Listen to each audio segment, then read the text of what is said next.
So if we're saying there should be some gun rights, you said you're an advocate of the Second Amendment, right? Then they automatically align you with the NRA. But we know the NRA is not actually a gun rights organization. It's a white supremacist organization. They didn't do anything when Philando Castile was killed by the police, right? They don't care about black gun rights.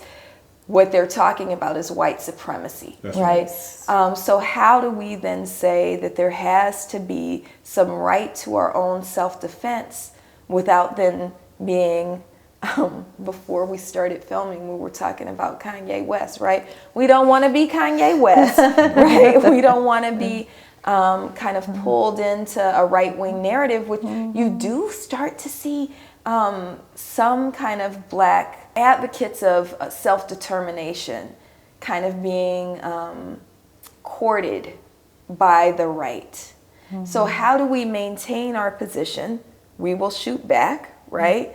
Black armament, and it sounds like this is kind of our, we all agree, there's some consensus at the table that without the state being trusted to protect us, there has to be some way for community to protect themselves, right? So if that's the consensus, how do we advocate from that position and that consensus without being pulled in to a right-wing narrative that claims, okay, well, if you're a Second Amendment advocate, then you must be aligned with Trump and the NRA and the violent white supremacists? Well, I would say that it's really a question of safety. And as you said earlier, what safety looks like for black people is not what safety looks like for white folks. And we have to acknowledge that there is two Americas, you know, and there's always has been. That there is, there's a different standard. Rarely have black folks ever gotten any justice from the criminal justice system when it comes to the harm that we've experienced in the neighborhood, because the system still doesn't view black people as human, you know. That's the narrative that it holds, and I think that so there's a lot of policy conversations that are happening, you know, with groups like Mom Demand Action and you know, in these groups and stuff, you know, to try to change, you know, gun policy and gun laws. I'm like, we might not agree with you politically and philosophically, but I'm like, if we don't heal from the trauma, and a part of advancing this policy conversation is how are we defining safety? Because to me, safety is not low crime stats in the neighborhood. That doesn't define whether or not one feels safe. You know, so safety is about you know, the presence. You know, it's about well-being, and it's about the infrastructure to support well-being in people's respective healing journey. Because I can't tell you how many cases, you know, we provide direct services to victims and survivors of violent crime in the neighborhood, right?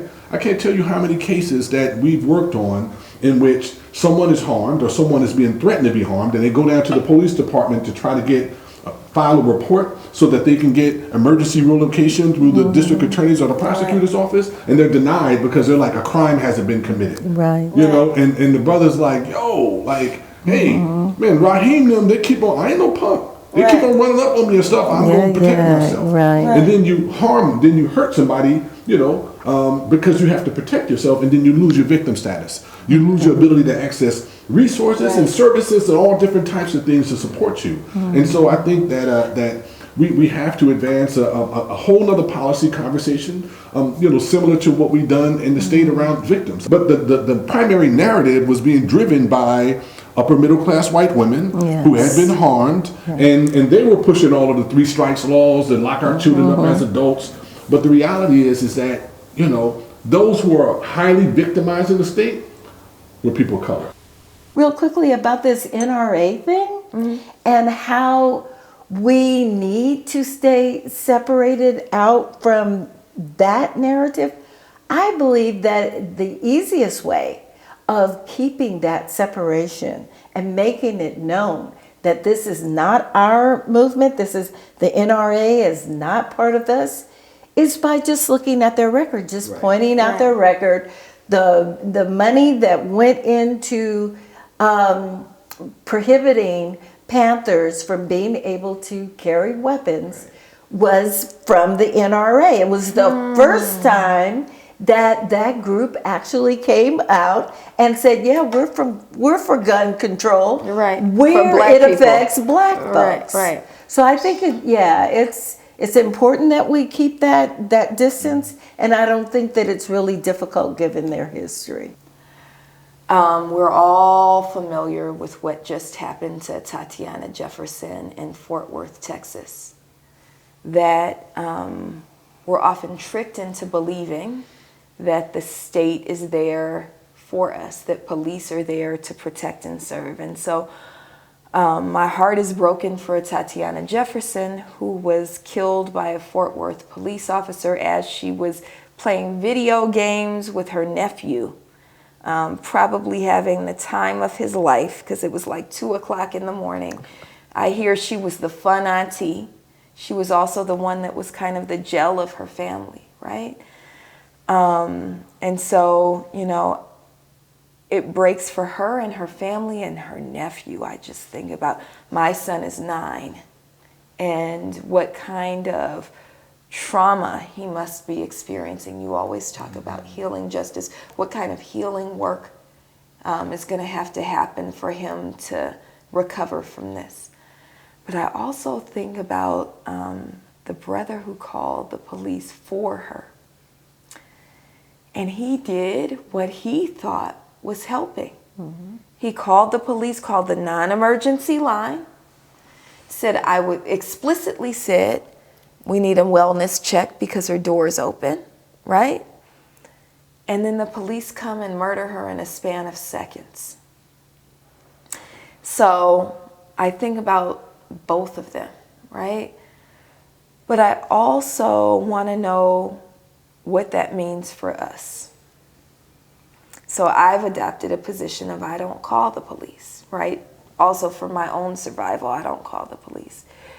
Would you ever call the police on or for Black people? Mama True, I already know the answer, but I'm asking anyway. It's like, you know, no. And I think that the death of this young woman, what it is pointing to is the need for communities to band together and to be more aware of who each other are and how we can help, you know. And my heart breaks for him because he said, if I just hadn't called the police, she would still be alive. Right. You know, so. And he seems tormented, right? He is tormented. You know he is, you know. So I think that calls upon us to build stronger community ties and systems. You know, we had the sisters down south that would stop the police before they'd even get in the neighborhood and ask them, how can I help you, sir? Right. You know? Right. And they knew the folks in their community and knew what folks were up to. And I think that that's what it's going to take. When they talk about community policing, it's a whole different vision in my head. It's little old ladies like me that are asking, why are you over there? You know, I think that that's what it takes. Right. What about you? Yeah, I think that two things. If there's a dude outside and, you know, and he has a gun, you know, I'm probably going to call the police to save his life and, you know, to save my own. Because I'm like this, if you got a gun and you threatening my life, I might shoot you. You know what I'm saying? Like straight up, okay? And the thing is this, nobody wins in that type of dynamic. As the only young Black man sitting at this table, would you ever call the police? I feel like, personally, that's not the first thing I'm gonna go to in any situation. Mm-hmm. I think, like you were saying, how if there's somebody outside with a gun, I feel like in that situation, I'm not gonna go outside and do nothing. I mean, I'm sure would call the police in a situation like that. But in any other situation, I don't see the reason. Like, people loitering, what do you need the police there for? These are armed people. Like, those are not the people that should be solving a problem like that. Mm-hmm. And I think that a lot more people just, I remember you tweeted about this. You just said, stop calling the police on Black people. Right. Right. Let's get 30-second closing thoughts. Let's start with you, Matthew.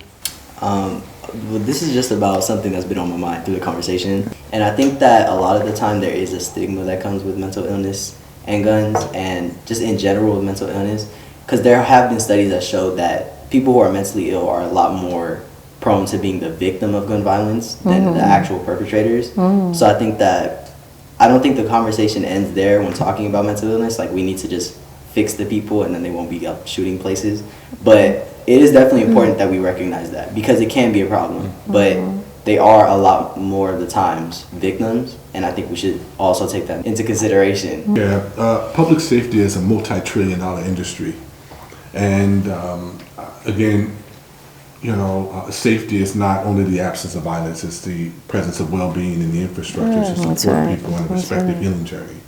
And I think that we have to invest more money in advocacy and in groups like Crime Survivors for Safety and Justice, and groups like the Vanguard and like Black Lives Matter, so that we could raise our collective voices and move these dollars, because it's essentially if victims and survivors of violence and violent crime are the fulcrum in the conversation around, because that's who law enforcement, correction, this is all, everybody, they're saying that that's what they're protecting, right? So if we're saying that we're not being protected, then we have to raise our voices in a more strategic way to be able to shift those dollars into new funds. Great. Mama Trudy? I think all across the world where you find communities, intact communities, and this is just about on every continent you can go to. There's a sense of community that is built up. I have a baby and I need someone to watch that baby. Someone in the village is watching my kid. You don't have to, when you have a community that works together, then you don't have to worry about whether or not you have child care, whether or not your kids are actually going to, make something with their lives, because folks work towards that. I honestly believe that the only way that we're going to get out of this mess is if we figure out a way for Black folks to become more supportive of one another and working together. And, and that's the way we abolish prisons. That's the way we get better education for our kids. That's the way we become progressive monetarily. As we're wrapping in our conversation about gun violence, gun safety, and gun control, I think that what's coming out of the conversation is that it's much bigger than guns, right? That when we talk about violence and safety, so let's take the gun off, violence and safety, right? We're really talking about how do we move towards peaceful communities. And what I'm hearing, and I don't want to put words in your mouths, but what I hear in common from all three of you is it's the building of community trust, right? I don't think Akila's as far as you are, Mama True, or I am in terms of, I think we could abolish them right now and I ain't never calling them, right? Yes. I think that's kind of where you are and where I am. But I think that we all kind of have an eye, and tell me if I'm wrong, Matthew, for getting there, where we do have self-defined, self-determined, peaceful, well communities where we can all not just survive, but grow into our fullest selves. And that comes with the work that we do in building community. Trudy Goodwin is an organizer at the Los Angeles Community Action Network. You can follow her work there. Akila Sherrills, which organization do you want me to introduce? The Reverence Project. The Alliance for Safety and Justice. The Alliance for Safety and Justice. And Matthew Kasai is with March for Our Lives and with the Black Lives Matter Youth Vanguard. Thank you all for being my guests, for helping us on the call. Thank you. Thank you.